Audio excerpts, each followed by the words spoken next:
All right. Good morning, everyone. We're going to kick it off this week with our regular guest, Cody Davis. So, morning, Cody. Good morning. All right. Yeah. So, an eventful weekend, a lot going on, but I like to dig into Cody's videos, right? So every Tuesday, Thursday on his channel, he does his recordings, and I like to look there. And like he says, he just puts them out there, right? He just whatever he's thinking about, he puts it out there. But there was one that was very interesting. His second video, I believe, it was on Thursday, talking about what he would do, like kind of starting over. So you want to dig into that one, Cody? Yeah. Oh, sound like we got a video there too. Yeah, Uh, I always so, think I turn the volume down, but it kicks on when it plays. no, no, you're good. So, I did that starting over video because I was just thinking, what would I do given what I know? Because that's the thing. It's like, well, if you start over, you get to keep all the information that you have. So, I was thinking, well, what would I do different? Because what I did in the beginning was I bought 3.5 hours away from where I lived, and I think that was a mistake. I bought where I could, but starting over, I'd buy closer. I would also look for the type of property where I could add units. There's a problem with affordable housing, and so my thought is rather than trying to buy a property where I can just jack the rent up, what if I could buy a 8 unit and there was space in the existing structure to add another 2, 3, 4 units. Now I could keep the rents down. So I was thinking about opportunities like that. And I think to hit financial freedom, knowing what I know today, it would probably take 4 to 5 years. It's not overnight, but if you have all the information to get from A to Z, it's still going to take you half a decade. Was my 2 cents after recording that video. Yeah, I mean, was there a reason that you started thinking about it? Like, did something trigger you to kind of think back of what you would do if you were starting over? Oh yeah, so some of my buddies have posted videos because they had to start over. So they did things wrong. They built stuff off of the capital gains approach, and you can do capital gains, you can do cash flow. I've done both now, and the problem with capital gains is you have really great wins, and you have really big losses, and I don't want the big losses. So I ended up taking some smaller wins to get out of those projects. I didn't get the full benefit. And some of my buddies are struggling right now, not like past partners, but just friends I've met along the way. And they're going through tough times because they did the capital gains. And so I figured, you know what? They've had to start over before. They might have to do it again. So I should probably post a video on this topic because people aren't right now. They're not building projects off of cash flow. They're trying to do the capital gain, get their quick capital gain wins, and that's not sustainable. I mean, it can work, but yeah, the video came out because of people I see that probably need that info. Yeah, it was interesting that you kind of talked about you would invest closer to yourself, not as far away. And for those that know, I'm investing from Hawaii out in Pittsburgh. So roughly, I believe it's 6,000 miles away or something. So even for that sentiment really hit home to me too. I think I would definitely of maybe. I mean, I still would have invested out of state, just for a lot of people. A lot of stuff in Hawaii numbers wise don't make sense. So I still would have invested out of state. I think possibly I would have tried to find something closer to myself. But I think the biggest thing is that boots on the ground is definitely super important. I think that's my biggest takeaway. And I think the one thing people get caught up with, and I don't know if it affects you so much investing maybe closer to home, but people are always looking for like that unicorn market. So like people when they invest out of state, they always go online first and look for like what is the best 10 markets to invest remotely. Do you see that even though you're investing closer to yourself, but do you see people trying to find that unicorn market close to you though? Yeah, they do. They're like, what's the next hot market? Moses Lake did very well, but the deals that I bought, they cash flow day one so strong that I could borrow the down payment with hard money and still get a double digit cash on cash return. I was buying the slums and fixing them up. I mean, my first deal was was nice. But the subsequent deals, the next 12, the next 6, the 38, they were absolute trash. And so it was very easy to get them to cash flow because of the basis and the terms that I was paying. It wasn't just because the market was poised to explode. It was because the deals, I bought the bottom of the barrel and I made terms that would allow it to cash flow because they weren't bank financeable. You should look for a great opportunity rather than just the best market. Because there's going to be people that'll make money in every market and lose money in every market. I think Millennial Mike said that the first time on the One Rental at a Time community. That said, if you make terms that work for deals in your market, wherever the market is, you can make any income producing property cash flow. As long as that has a net income above zero, you can make it cash flow. So even in Hawaii, if you wanted to buy closer to home, there are ways to make those deals cash flow. Before we kind of move on to, there was a question I wanted to bring. I lost train of thought because I saw Flavio. But Flavio is asking, what is the smallest unit that you will start? 6 to 20 units. If you want to play apartments, I like apartments. So I did 2 videos. I posted one of what I would do, knowing what I know, starting over. And then I did another video on if I didn't know all this stuff, what would I do? And I would house hack. And so in my situation, I would start between 6 and 20 units. So the smallest would be 6. If I didn't have all of this information and I was just recommending to a family friend what to do, I would start with a duplex, a triplex, a fourplex, even a house, but a property that had the opportunity to add units within the existing structure. That would be the twist I'd put on it, and not make it a non-conforming use, but to get it permitted to go through that process to get more dwelling units. Because every time you can increase density, you can make quite a bit of cash flow relative to your purchase price. Now I knew what I was going to ask. So you kind of touched upon investing in the slums, or initially.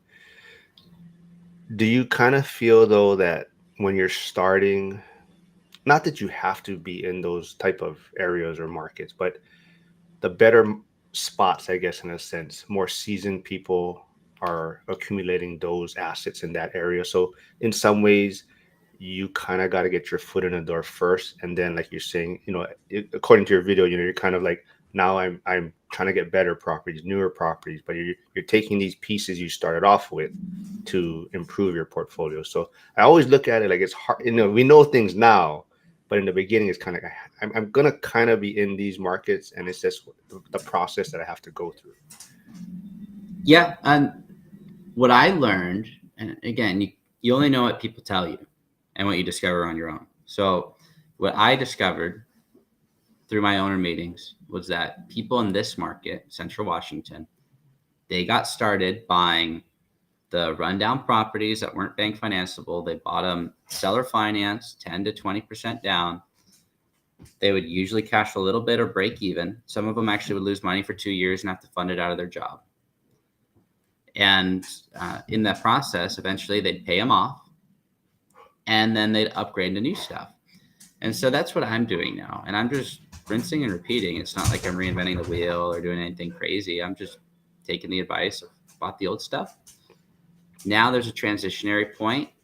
I don't have to get top dollar. I'll just take a little bit of the chips off the table, reallocate them into newer assets. And when I have newer assets, I have a lot less stress. But there's going to be different challenges with that. My recommendation would still be to go in and buy some of the older properties to start, because that's what I did. You get more overall units for the same price, which lowers your exposure to a non-payment. So that's why I like it. Also, let's see, there's a question from your channel. Sorry, I'm not sure if I'm saying your handle right, but Cordovai. But it says, could you explain the capital gains approach versus not? I think you touched on it earlier on the live. Yeah, so there's 2 main trains of thought. We have a little bit of money. Let's multiply the money, or let's get a dividend on the money. So one is focused on growing the capital. That's the main strategy. You go in, you do a flip, you put 30 grand in, and you walk away from the flip with $65,000. That's a a good deal. You doubled your money. Versus if I put 30 grand in a deal, I want to cash flow 300 bucks a month, 500 bucks a month, whatever the deal is. I'm looking for a monthly income, because if I keep growing my monthly income, it's hard to go broke as long as you have long-term fixed rate debt and margin. So I would focus on, instead of trying to just multiply the money, I would just try and get income streams coming in.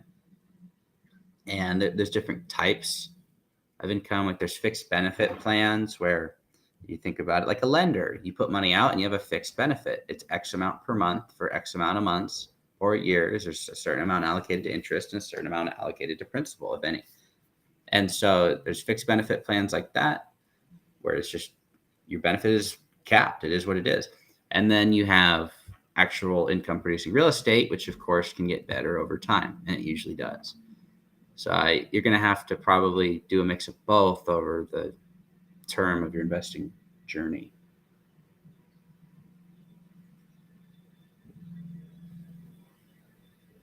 Oh, I lost audio. No, sorry, I muted myself while I was typing. Oh, Dylan says, oh, trying to maximize equity over focusing on cash flow. You look like a genius when it works, but that strategy can turn ugly really fast. Do you see that as a common thing? Well, yeah, and people get wins, right, in that strategy, and they go so much faster. Capital gains is attractive because it's way faster.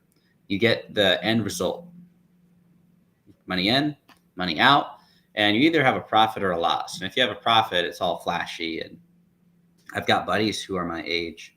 Some are a little older, some are a little younger, and they have so much more capital gains events than I do. But you look at what they have at the end of the day, and it's an insignificant business. Now, it's not a comparison game. It's never about doing that.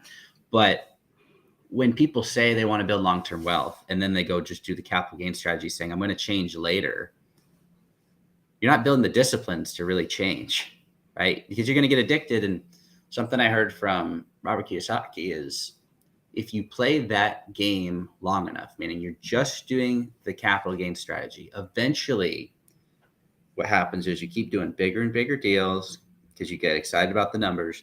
And one day, one deal takes you out and you can't recover. And even if you can recover, you get slapped so hard, you're scarred from the business and you move on. And he mentioned he's seen a lot of people do that. So from what I've heard, it gets very addicting. I got out of that as early as I could. I've done some flips. I've got one going on now. Had a lot of capital gains events, but I try and make sure that the bulk of it is long-term investments for income producing real estate. All right, we're going to go a little bit off topic because one of my, I knew him since probably like 6 years old, but he's investing in Pittsburgh also now. Cam Lute, he's an Eagles fan, and the Bears are going to play the Eagles coming next Friday this Friday after Thanksgiving. But they just blew it against the Cowboys, and Janitor on Fire is in the chat bragging about his Cowboys. But I think what you're talking about, the capital gains thing, is also, and I know you have your license, also your realtor license. I also see that as kind of the game that a lot of realtors play. Like a lot of times they don't have investment properties because they're getting so involved in the transaction side. They're seeing those paychecks come in through transactions, right? Do you see that as why sometimes they don't get on that investment journey? Yeah, I've got a real estate agent buddy. He is my age, and he makes multiple six figures a year. I'm really happy for him. But he finds reasons not to buy property. So every once in a while, I'll send him a property. I'm like, you should look at this. And it's like, that's not the best return. I'm like, neither is your car. But you decided to upgrade that anyway. So it's not about getting the best return. It's about jumping on the property ladder in a way that will cash flow and make sense. So Cam, he said if he did it all again, he would have bought houses in Hawaii years ago. And I think that's what a lot of people just would say. They would start sooner and probably start getting on the property ladder a lot quicker. I think for myself, definitely, if I had a different approach, I would have a lot more things in Hawaii. Like I do have it was a primary, but now it's a rental. But even that property, I would have looked at it differently, right? Not a house not this forever home in a sense, right? I would look at it as a tool where, like you're saying, value add, either house hack in the beginning, and then use that to lever up and get more properties down the road. But I kind of put myself, not, I wouldn't say in a bad position. It's always great to have real estate in Hawaii, but the property itself doesn't allow much, as far as, it's on a hill in a sense. It's in an HOA in that neighborhood, so it just limits some of the options there for that particular Well, property, right? so the thing I don't like about that comment is if I did it all again, you're saying did it all again from back then. If you had to do it all again today, would you do that? And that's the real question because you can't go back. Uh, Back then, could you have gotten all those houses to cash flow? Or could Great. you have justified to yourself all the negative cash flow you would have taken on? Because today you buy those houses, you're still going to negative cash flow unless you put a ton of money down or get ridiculous terms, which of course both possible. But doing it all again today, is that what you would do? And I think that's the more important question because that's kind of like the capital gain strategy. You say, well, it'd be the payout would be today, but you would have had to suffer for years and years and years, and I don't know that that would have been worth it. Great point. So that's also part of the reason, I kind of turned it into rental.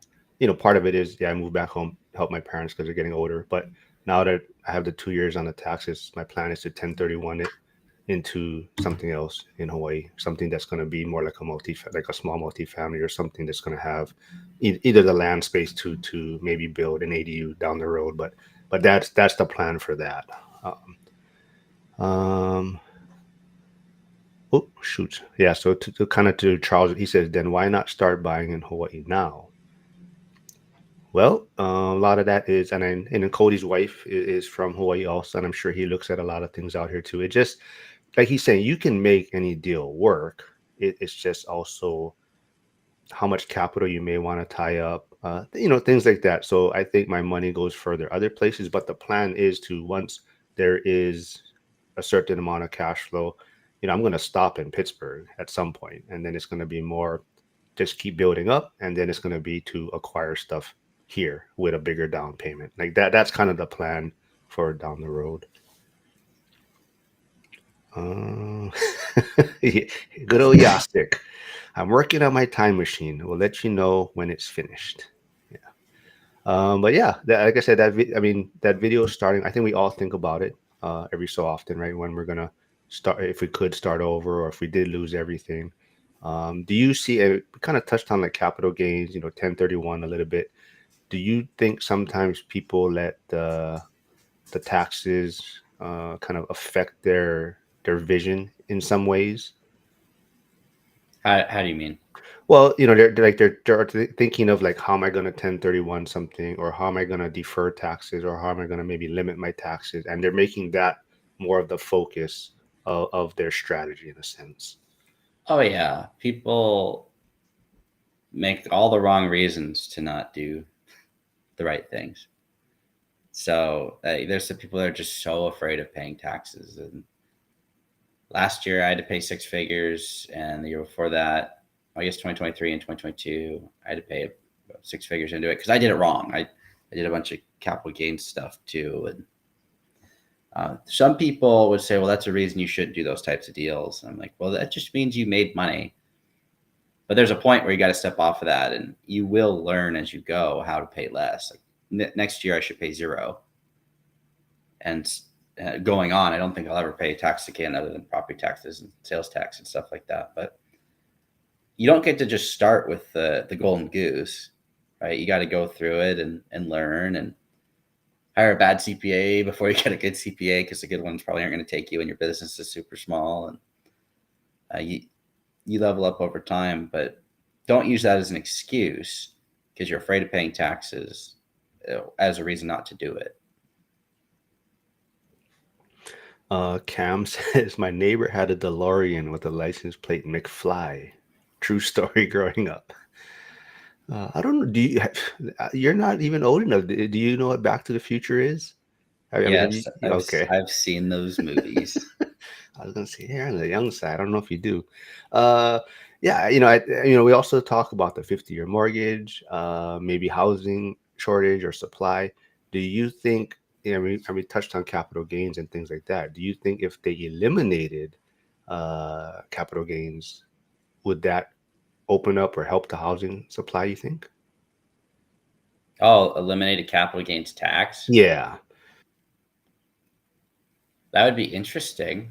I'm not smart enough to know exactly what that would do other than bring out some inventory. And some of the older landlords would just sell for a little less because they could. So it might bring prices down a little bit because they don't have to pay that 20+% to the government. Yeah. So they could Yeah. lower the price a little bit and still net more. That would be interesting. Yeah. I think there's a lot of levers out there that they could probably think about a little bit more, but they just seem to want to always be helping like the demand side, right? Like lowering interest rates or, helping first time home buyers with a down payment, things like that. So, but yeah, there's some ways out there, but it'd be interesting if someone looked at it from a different perspective. Let's see. What question? Ooh, looking back, what was the most expensive lesson you learned in your first few years that you'd avoid now? The most expensive, when I was getting started, I went with the flow. I still go with the flow on a lot of things. I did things because it sounded fun. And a lot of the fun I did was buying properties. But the biggest mistake was just giving up ownership because I could. And so I made some friends, and there was a few deals where I found the deal, I negotiated the debt, I raised all the money for the down payment, brought in the partners, and I gave my buddy ownership, an equal ownership to what I had because we were friends. And that friendship is strong now as a result of it. But you talk about most expensive mistakes, giving ownership up just because. I mean, you'd say it out loud, it sounds kind of stupid, but it built a friendship up pretty strong. And so that was fun. But there was deals where I would literally find the deal, negotiate the deal, figure out how to fund the deal, and I'd give up half the ownership. I've done that with projects too, where I come up with the idea, launch the idea, and give it 50% because it's just what I felt was cool and the right thing to do. And don't give up equity before you have to, would be my recommendation. Flavio is asking, at this point of your journey, will you sell everything in Moses and move back to Seattle area? Depends. Make me an offer. Look, there's no realistic way for me to sell everything in Moses. There's not a buyer for everything I have. And the way I structure some of my deals, I'm positioning pieces to upgrade within the Moses Lake market.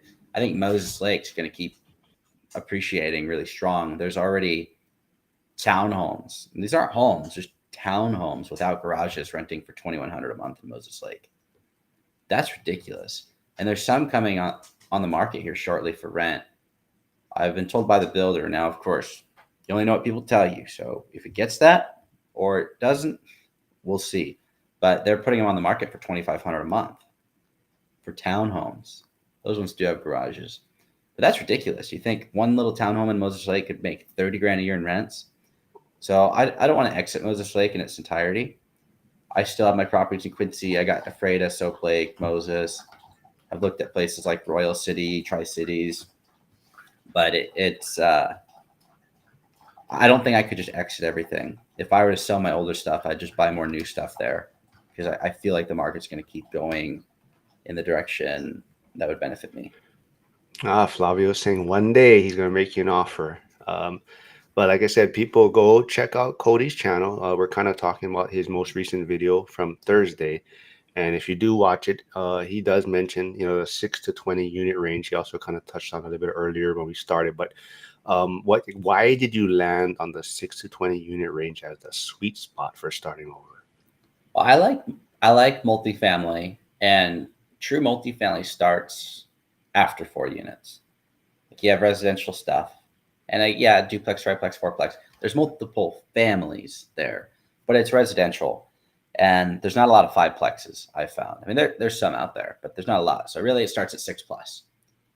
So the 6 unit, I've bought a lot of sixplexes. I really like sixplexes, and up to 20 units. I feel like anybody, even with the job, because I've seen this happen. A lot of people that are working a full-time job, they can manage 20 units, and having 20 units under one roof is easier than a whole bunch of duplexes, in my opinion. So 6 to 20 is a great starting range for apartment buyers. And I know how to run those, so that's what I would do. But another thing I'd put out there is if I had to start over, the very first deal I'd probably buy, like the very first one, would probably be a house hack. I'd try and get into a house hack, get a duplex for 600,000 or less, which I can get in most markets of Washington where I live. Live in one side. I mean, if I had to start over, I'd be working a job. I'd be doing something, whether it's real estate agent or then I'd have to get 2 years income to even qualify. But do the work and then put the down payment, 3.5%, 5% down. Then I would go do the apartment deal, though, try and do the value add and pull out the money and pay off the duplex. Mm-hmm. That is something I would do different. I would lever up the big stuff and go debt free on the small stuff. The way I stacked my pieces, I've gotten multiple large six-figure cash injections from cash out refinances, but I've just used it to pay off like the small seller finance contracts for partner buyouts. But had I known what I know now, I wouldn't have done those. I would have bought it by myself. Like I mentioned, my biggest mistake was giving equity early. So I could have just started paying off the smaller properties. So I'm paying for my mistakes in the past, but starting over, get a duplex, live on one side, go do one of those value add deals, cash out refi, pay down or pay off the duplex, and then rinse and repeat.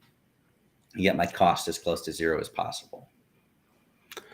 What's a quick way for beginners to spot operational inefficiencies that can boost NOI or net operating income without heavy construction? Without heavy construction, I would look at the rent rolls. When I first got started, my first 12-plexer brought in $97.30 a month. And there's 9 3-bedrooms, 3 1-bedrooms. So when looking at that, there was some 2-bedroom units that were rented out for $875, and there were some that were rented out for $725. Same exact size, but there was 9 of these 2-bedrooms, and I was like, well, why are some of them rented out for more and less? And all the units look the same.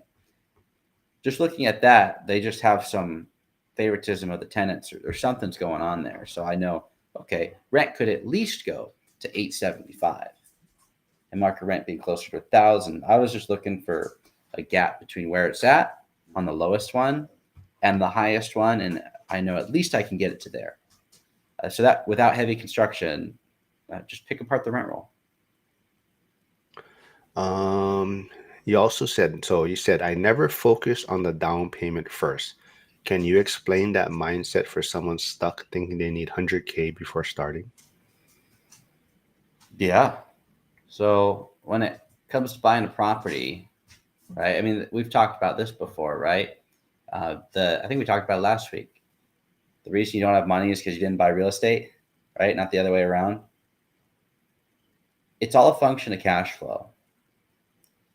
And it's the idea of if you knew, and I'm not saying you know on the deal you're looking at, but if you knew that if you could come up with 50 grand, you'd make $500,000, you would find a way to find the 50.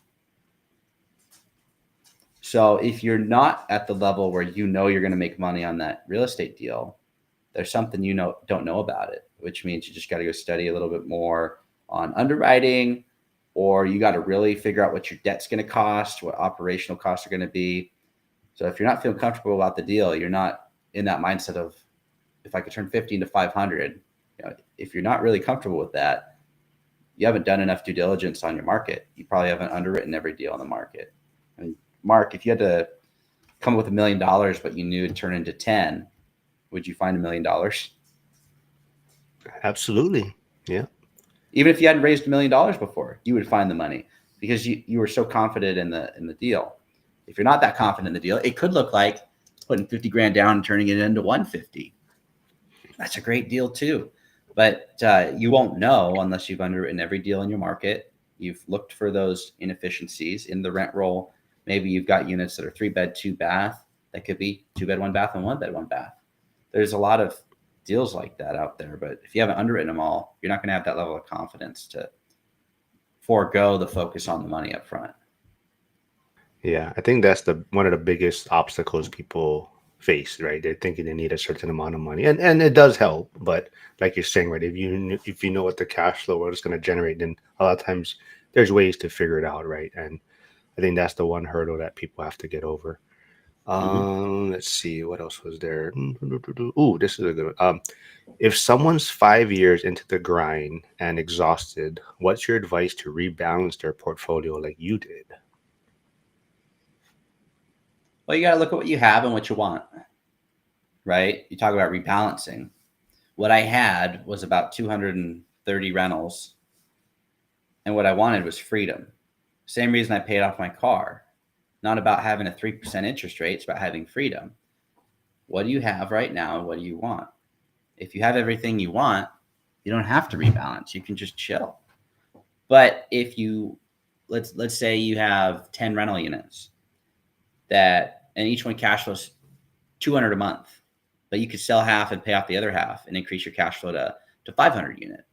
Which one's going to make you happier, right? So it's in an ideal world, I could look at Mark and say, Mark, you have what I want, give it to me, right? But that's not realistic. It If you don't have what you want, but you have some pieces on the board, you just have to shuffle your pieces around. For me, that meant selling half of my portfolio, paying down some debts, putting a little bit of money in the bank, and optimizing for cash flow. I cash flow more now with 130 rentals than I did with 230 or 240, whatever I had. Didn't matter. It's more is not better, better is better. And so looking at your portfolio, you're also going to have to establish, do I want more benefit now or more long-term benefit? I went from the point of everything was long-term benefit to I want more benefit now. I've worked very hard. I've been grinding for over 6 years of ownership, going on year 7 now. And I want to enjoy some of it. And so I optimized my pieces for that, where in the beginning it was all later. I'm going to enjoy it later. If you want to keep doing the later thing, you're going to keep doing what you've been doing. If you want to enjoy it now, that might look like you sell a rental, pay off a rental, or pay down a rental and refinance and increase your cash flow. But you're going to have to make that decision for yourself based on what you truly want. It's actually part of my speech at the One Rental at a Time event is figuring out what you want and how to do that, because a lot of people don't know. They think they know. Nice. I don't know if it's just coincidence, but it seems like the more you've been around Dion, maybe some of your thought process or end goals have changed. Did you, when you first maybe met Dion and kind of saw his strategy or the way he thinks, did you kind of feel like this guy's kind of nuts? Like he's just, you know, not necessarily wrong, but just different in the way he thinks. His strategy will work. I think if I had to put it in percentages, his strategy will work for more people, realistically. Because I know how much shuffling I had to do. And my strategy would work for more people if they got to operate with all the experiences I had. But that's the problem. They don't. They're going to have to learn things for themselves and make the mistakes. Dion's strategy will likely work for more people more repeatedly, which is why it's awesome. If you want to go through all the trials and trials by fire, right? You can go a lot faster with doing what I did. But if you're not careful and you're not disciplined, that's the other thing. If you're not disciplined, you might structure yourself into an interest only deal for 5 years and then live on the cash flow because you think you can, and then your balloon comes due. I'm very disciplined with where all my cash flows go. You don't have to be as disciplined on that strategy once you're getting started because there's less to manage. So I love what he's done. I am pushing for that. The difference is my portfolio, instead of the least amount of units for the most amount of cash flow, it's going to be a bunch of quality units for even more cash flow. I think realistically, if I could optimize my portfolio, I'd go from the 130 units I have today to probably 60 to 70 brand new units without partners And I do like that about Dion, no partners. But I use leverage a little bit more aggressively than him too. Flavio is asking, building from ground up is better than buying an existing unit? No, no, it's not. And I put that in one of my last videos too. I live here in a townhome site. And an example I used is I would rather go buy an 8 unit that I could turn into a 10 than buy the 8 unit that I live in and build on the ground in the back. Like in the existing structure, could I turn 8 to 10 rather than build on the ground? Because you're going to have to take on different type of debt products, which you're going to have a lot of negative cash flow when you're doing that. Even with the draw structure of a construction loan, I wouldn't recommend ground up for anybody getting started. I've wanted to do ground up for a long time, and I'm just now doing it in year 7. I think let's see, was it Friday? Friday and Saturday we kind of had a good topic discussion. Curtis threw it in the chat on Friday, and then we kind of touched on it more on Saturday because there was a lot of good feedback. And I think you were there on the Friday live, and I saw you chiming in. But Curtis brought up, what is more difficult, you think, managing wealth or managing stress? Yeah, it just depends how you come upon it, right? If you come upon wealth because you inherited it, that's going to be a lot more difficult. If someone just inherited your portfolio or they inherited my portfolio, that could be stressful. If they got dropped into either of our situation, that stress would probably be unbearable. Right? You got to figure out how to cope with it and adjust accordingly. So if someone puts off the stress for a long time, they just ignore it, that's going to be harder to manage than managing wealth. And there's people that do that. They just put it off. They ignore it. They don't pay any attention to it. And all of a sudden their situation's so stressful, they feel like they can't get out. So it depends which one you focus on first. You actually also kind of touched on it too with the partnerships, and you do like Dion's no partnership thing, but you also said you use that to leverage up.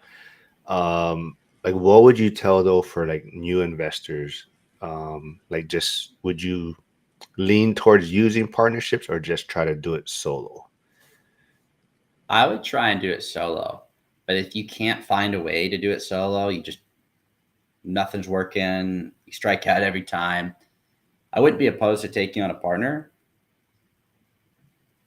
but you got to be very careful about that too. It takes one bad partner to mess up your deal, and then now you're of the mindset of, well, real estate's bad because I couldn't do it by myself and I tried partnering and it didn't work. So that's the caution I'd put out there.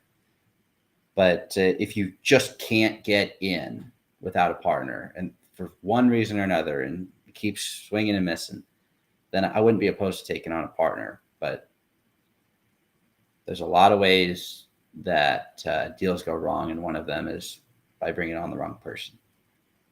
Do you think there's any way that you could have? I mean, I know now certain things, but is there a way to maybe not necessarily protect yourself better in a partnership, but just like how to approach it? I guess the situation better if you were going into a partnership.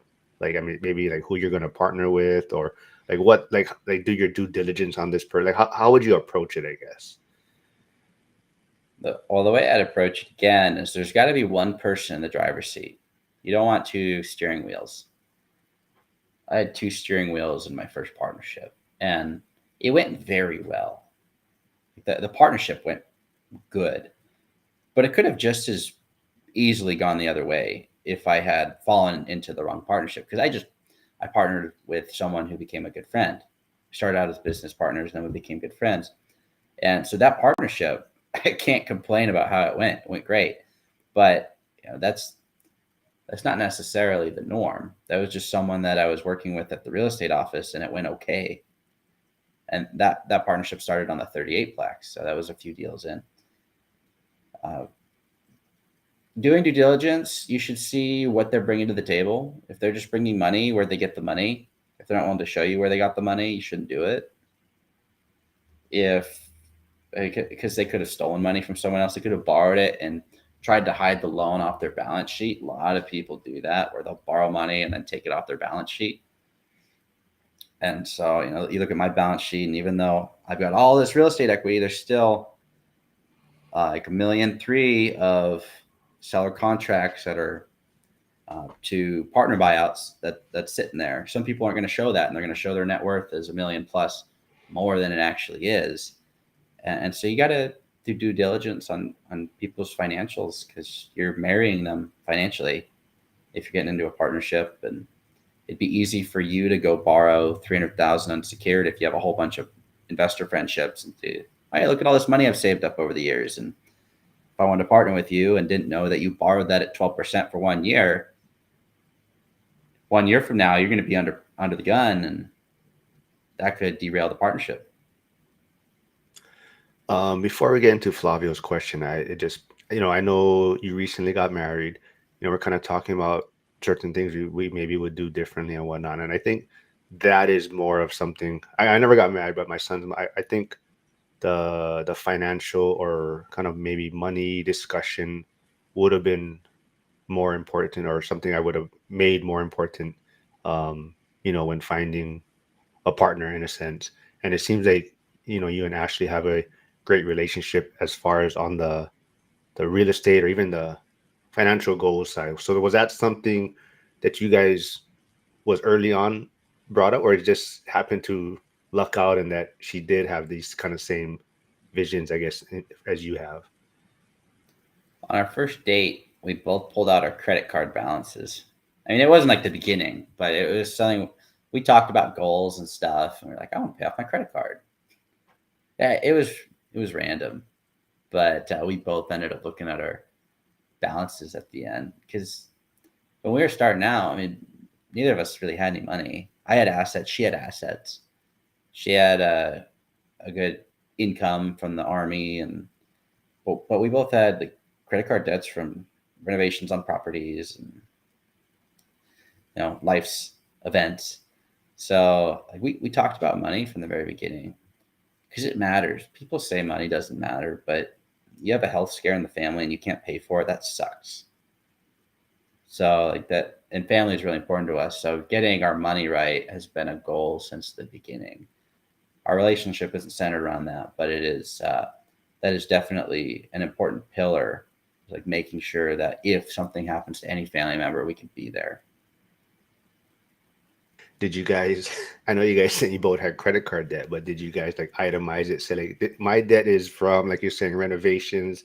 Were you guys like breaking down where the debt was coming from? Like, someone was spending it on subscriptions or new clothes or. Yeah, it wasn't for any consumer stuff. It was all for business, which, spending money on a renovation or something on a property she owned by herself or a property I owned by myself, and just getting by. I mean, I was making $5,000 a month at that point in time, average, and my rent was like 2,700 all in. So like I just threw it on the credit card and I ran up a balance. So like I wasn't exactly living large years and years ago, because we met a little over 3 years ago. So that would have been 3 years into the journey. I just passed the 3-year mark. Definitely wasn't living large. Sorry, Flavia, I'm gonna skip over yours real quick since we're talking about this. But Lynn is asking, do you guys have joint accounts now? Yes, and well, yes, I guess would be the short answer. It would be so much paperwork to add her to all my accounts, so we haven't done that yet. Um, but that said, looks like Oreo's joining the call today too. That said, we have a joint account. The way we live is we take 2,000 a month each, and we put it into our Chase account, and so we have to live on 4 or less. And she's got her own accounts. I've got my own accounts. I've got the businesses. We own stuff together, but we merged finances. It's just easier. And there's going to be a lot of people online that say, well, that was stupid. And, to each their own. But when you have two people truly working towards the same thing, it is it's a lot easier. Our money is our money, and we're focused on the end goal, and got to overcome challenges as we get there. But yeah, our stuff is combined. I know you have a lot of fans. I know you're kicking off day one at the Vegas event, but I feel like it's actually prepared to have a lot of people speak to her. I think there's going to be a lot of people that are attending the event that are going to want to pick her brain and talk to her. And I believe you guys are doing a recording with Zuber also in Vegas. Yeah, that'll be fun. Yeah, and I'm not sure if she's really experienced that before. She will get to. Um, she'll be as ready as she can be, I suppose. It's the first for everything. Yeah, I have a feeling there's going to be a lot of like the ladies and stuff that want to pick her brain on how you guys navigate things together and things like that. But like I said, yeah, you do have a lot of fans, and Flavio is probably one of your biggest fans. But he does say, Cody, I see you as my mentor. You're so smart. What kind of question do you ask to your mentor? Seems like you don't need one. Well, it seems like I don't need one because I've asked a lot of questions, to be fair. So it's very situational, right? You only know what people tell you. And so when I talk with my mentors, because I have a few that I talk with on a regular basis, probably three that I talk to regularly. It's all situational stuff that doesn't always go on the internet, but looking at my debt stack, how to best adjust it, regardless of interest rate, which ones would be the wisest to pay off first, when to consolidate down, when to double down. So, like, should I expand or contract? Just different debt structure ideas. And so I, it's all situational. Like, in your situation, you got to look at, okay, how much cash do I have? How much personal debt do I have, if any? How much assets? How much liabilities? And what's my end target? And so you put that all onto it's called a one pager. So you have a one sheet in a Word document, and you list all that out and where you're at in your objectives for the next 3 to 5 years, not 1 year, but 3 to 5 years. And you list it out. And what I've done is I've given that sheet, the one pager, to my mentors, and I say, okay, what should I do given the knowledge you have? Because they've got endless knowledge compared to what I have. They've forgotten more about real estate than I've learned about real estate, right? They've done it for decades longer than most people that I know. Some of them have been buying for over 50 years. So giving them that one sheet and asking them for situational advice, that's how I look at the mentorship thing now. It didn't start out just like that. It was asking more about their story and how they got to where they're at, what they started buying, what they're buying now, and they leveled up from small residential to mid-sized residential, and then they bought commercial and vacant land and self-storage. But they shared in the early days, I wish I bought more multifamily. So I bought more multifamily, and that I got those takeaways up front. And to kind of this question from Flavio, I think a lot of people maybe that are on the fence of even starting a social media thing, or building a YouTube channel, or putting yourself out there, or joining school. I think just get started and do it, because like for myself, I get to connect with Cody. I get to connect with Zuber. I get to connect with Dion. So it's almost like I'm getting access to these individuals. If I had questions or I want to pick their brain on something, it's a way to connect with them. And like you're saying, you have these, you can call them mentors or what, but people that you can run ideas past. So a lot of it is, you're not trying to become social media or YouTube famous or what, but it's also just having the access to connect and talk to these people. So a lot of times, we may record for an hour or whatnot, but we hang around a little bit while, talk story a little bit, see what's going on. Like Zuber, I record with him on Thursdays, and we chat a little bit. I mean, his is a little more structured time, but it's like I gotta go at this time. But if there's time remaining, yeah, you can talk story, what's going on, scenarios, things like that. So yeah, just do it. Put yourself out there. But there, let's see, was there anything else? But I do want to maybe wrap things up with, you kind of touched on it earlier. about finding the money, or you don't have money in real estate because you didn't buy real estate. I think that was kind of the topic, and we also touched on it, I think, off camera last week when Ike Hobbs was on. We're talking about going to the Vegas event also, right? Things like that, but almost like he's talking about time, maybe money, and not being able to attend the event, but you're like you don't have the time and money because you don't go to these events. Yeah, so you gonna Mhm. elaborate on that a little bit more? Yeah. So what he was mentioning is he wasn't going to likely go to the event. Mark said I bullied him into going, but it's all out of love, you know. But he was saying he doesn't have the time or the money to go, and my point to him was that you don't have the time and money because you haven't done it. Just like people that say, I wish I bought real estate back then because I'd have all this money. I'm like, you don't have money because you didn't do it. And yet you still don't do it. If you keep doing what you're doing, you're going to keep getting what you're getting. And if you're content, you don't have to change. But if you're complaining about not having the money, I've thrown events like that on a credit card before. Was it statistically speaking the best thing to do? No, because most people don't apply anything they learn from these events. But if you're going in intentionally and you're going to get some takeaways, which I was doing, I was putting on a credit card for the flight and for the event back then because I wanted to get in the room with people who had done a lot bigger things than I had done. I remember being at a Grant Cardone event. I didn't really have the money to be there, but I owned 24 units. It was my 212s, and I got a lot of takeaways. I met people from that event, which lifted me up. And one of them actually lent me money to buy a property, which was interesting. But I put myself out there. When I was at the event, I raised my hand, talked to Grant. Like I was willing to be uncomfortable in that. And I remember being so nervous doing it, but I was there for a reason. So if you want to grow, it's worth going to events like that. Yeah, and kind of to your point too, this is I think that's also why Zuber likes to have it on the same weekend. So it's like you have years to plan it to some extent, right? Okay, I know the event is this time, this place, and you can either save money to plan for the event and your trip and whatnot. But um Charles, I don't know if you've heard, but Dion's going on a cruise, right, in June. I think it's June.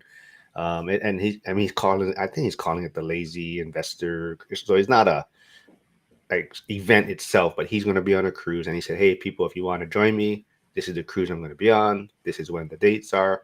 So that's why Charles is asking, does this apply to a cruise? Have you heard? Have you heard Dion mention it, or do you know about it? No, I haven't heard that, but it depends why you're going. If you have very situational advice that you could run by Dion after he has 4 margaritas, then you know, go for it. But if you're just going to get a break from life, then you can do that. But don't say you're going just to hang out with Dion or to chat with them if you're just going for a break. It comes down to what your true intentions are for the getaway.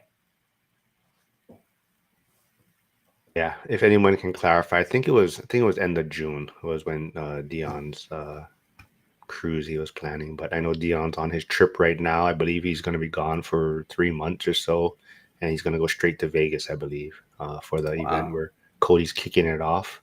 Um, okay, I got a personal message here to ask. Says I won't say her name though. She's asking. I don't know. She wants to know about Dion's drinking habits. Does Dion drink as much as he, I guess, puts out there on videos? Does he start early in the day? I don't think he starts early in the day. Last time I saw something, he hadn't gone to bed yet. So he was drinking late. Yeah, that's true. I think it's he drinks all day from whenever early is for him. Like you said, I think he plays video games all night, and he has a yeah. He just does whatever. Uh, yes, Charles. I believe if you buy a ticket for the cruise, I think the other one is half off. I think that's what I saw. But yes, I know. I think I saw someone in school too. They posted. So I think Tiffany post. I think she there was a sale or discount. So I think it was like 1,700 for one person, I believe. Anything else you want to wrap things up with, Cody? Will Ashley be making any um, videos or recordings with you before the event, you think? I doubt it. That's not as much her thing. I mean, I'm just doing it because people ask me to Yeah. put stuff out there. So, I'm sure if people asked Ashley to put stuff out there, she could or would. But if people put comments, I'll answer it, and Oh, that's why you I'm know doing what? it. That was a. We will wrap it up with that. Hold on, there was. I forgot. I want to bring that up. On your video, there was a comment, right? Where did it go? There was a Yeah. comment. They said, shoot. Where did it go? Oh, okay. It says, LOL. He was basically like, yeah, if I had to start over again, I would just be rich right off the bat, but do it a little different. Yeah. My response to that is going to be the same response I do to anybody who's negative, because I call out negative people, and it's not usually calling out the person; it's calling out the situation. So that situation, that was their takeaway. That's pretty negative. I mean, if that's your only takeaway, then you have some self development to do. If if your whole outlook on everything is anything but a positive outlook. They said after I called them out, I was like, well, that wasn't my only takeaway. I was like, great. That means you're very skilled in the ability to get multiple takeaways from any person. Because if you can't get takeaways from every person, you can't get great takeaways from any person, is my thought. So, yeah, in that video I shared, I would have gotten rich another way. Not that I was instantly rich, right? You still got to do the work. It would have taken time. Like I mentioned at the beginning of this video, it would have taken like 5 years, knowing what I know today, to do it over. I would have done it a lot different. I would have done the house hack and levered up the apartments to pay off the small residential stuff. I would have gone debt free sooner. That would have been the twist on what Dion's doing. It would have been a faster way to own stuff in cash. But yeah, that person's initial take was very negative. Well, I know Charles what he's talking about, but he'll just say fond memories of negative, and we'll just leave it at that. And I think that's a great. Yeah, he's he was there. He was present. But we'll just wrap it up with that. I think this was a great one. I think a lot of people love when Cody talks about his journey and how he's transitioning. And like I said, I'm glad you're putting out content. Like you said, it's because people want you to do it, and I think they got a lot of takeaways. And like they said, Flavio is. I think Flavio's gonna give you a big hug when he sees you in Vegas in February. I got to see him before we're in Vegas. We live close to each other. Oh, Flavio, there it is. He's letting you know you guys gotta meet up. Is there any meetups in your areas? Like, I mean, No, not that no. I know of. There's one in Wenatchee, but the guy who ran it is so full of himself. He invited Dion and I were actually there together, and Dion was over in Moses Lake. He was checking out the brewery and the the hotel, and we went to an event together to speak. And he invited us, and the whole event it was just talking about himself. So I don't know of any good meetups around here. Flavio, there is your job then. You got to put one together and have Cody as your speaker. And so if you put it together, Cody will be there, and then you can give him a big hug. But if you don't see him, like I said, he's kicking off day one at the Vegas event in February. Hopefully, he gets there a little bit earlier also for the Midnight at Denny's with Dion, the Friday morning coffee with Brandon's little put together. But everyone, thanks for tuning in. Cody will be back next Monday. Tomorrow I'll be with Brandon Potts, B2R Investing, and maybe Justin Camero will be back again, but we'll see what he's doing. But everyone, thanks for tuning in. Have a great rest of the day.